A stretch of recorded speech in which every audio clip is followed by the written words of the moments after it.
Hello traders, welcome back to my channel. কেমন আছেন সবাই? আজকে হচ্ছে 14ই মে 2026।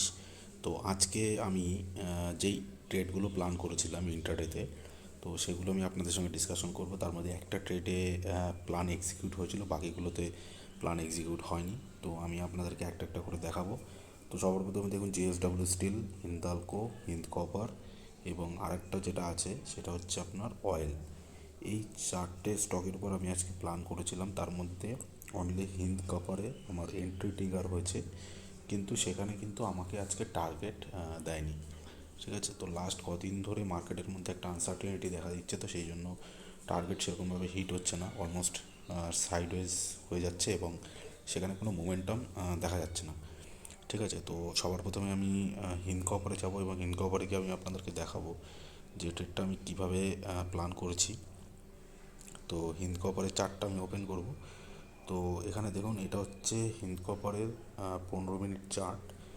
তো 15 মিনিট চার্টে আমি এটাকে প্ল্যান করেছি। দেখুন এখানে যেটা আমার এন্ট্রি ছিল সেটা আপনারা দেখতে পাচ্ছেন, 606 টাকায় আমার এন্ট্রি ছিল, স্টপ লস 592, টার্গেট 1:2 রিসিভার রেশিওর সাথে প্ল্যান করেছিলাম, কিন্তু এখানে মোমেন্টাম আসেনি। দেখুন প্রথম 15 মিনিট ক্যান্ডেল যেটা, এটা 15 মিনিট টাইম ফ্রেম। ঠিক আছে, 15 মিনিট টাইম ফ্রেম এখানে প্ল্যান করেছিলাম।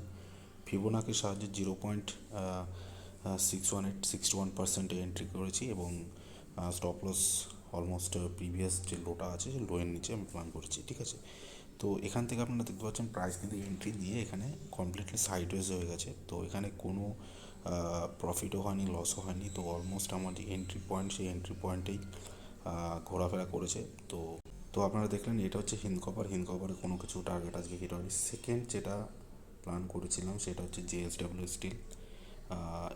এটাতেও দেখুন, এটাতে কোনো এন্ট্রি, এখানে আমি যেটা প্ল্যান করেছি এন্ট্রি এখনও ট্রিগারই হয়নি।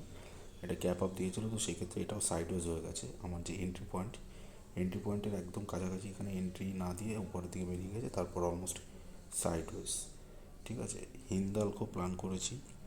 এইগুলো স্টকগুলো মোমেন্টাম ভালো হয়, যদি এন্ট্রি হয় খুব ভালো হয়। কিন্তু দেখুন হিন্দালকো আমাকে কিন্তু এখানে টার্গেট দেয়নি। এটা কিন্তু আমার যে এন্ট্রি লেভেল, সেই এন্ট্রি লেভেলে আসেইনি। প্রাইস 15 মিনিট ক্যান্ডেলের পর এখান থেকে কন্টিনিউ কিন্তু উপরের দিকে র্যালি দিয়েছে। ওকে, এবং অয়েলের এবং যে চার্টটা, অয়েলের চার্টে অয়েলের চার্টটা দেখুন, এটা লাস্ট এখানে এন্ট্রি, এটা কী হয়েছে বলুন তো, এটা গ্যাপ আপ হয়েছে। ঠিক আছে, তো গ্যাপ আপ যেগুলো হয় সেগুলোতে কিন্তু এখানে টার্গেটটা কিন্তু না দেওয়ার চান্সটা বেশি থাকে। তো সেই জন্য এখানে আমি এটাতে কোনো প্ল্যানিং করিনি। তো এটা প্ল্যান করেছিলাম এখানে, কিন্তু এখানে কোনো আমি এন্ট্রি এক্সিকিউট করিনি। তো এটাও দেখুন অলমোস্ট সাইডওয়েজ। যে স্টকগুলো গ্যাপ আপ দিয়ে ওপেনিং হয় সেগুলোতে টার্গেট আসে না, কিন্তু আমি যেটাতে প্ল্যান করেছি হিন্দ কপারে আপনি দেখতে পাবেন, দেখুন হিন্দ কপারে আপনি দেখতে পাবেন এখানে কিন্তু গ্যাপ আপ কিন্তু অতটা নেই, কিন্তু প্রথম যে ক্যান্ডেলটাতে একটা ভালো পার্সেন্টেজে এখানে মোমেন্টাম দিয়েছে।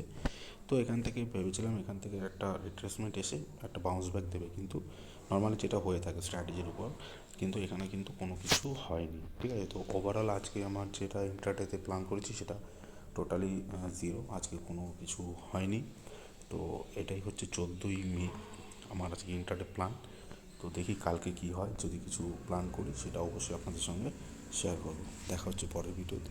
নমস্কার।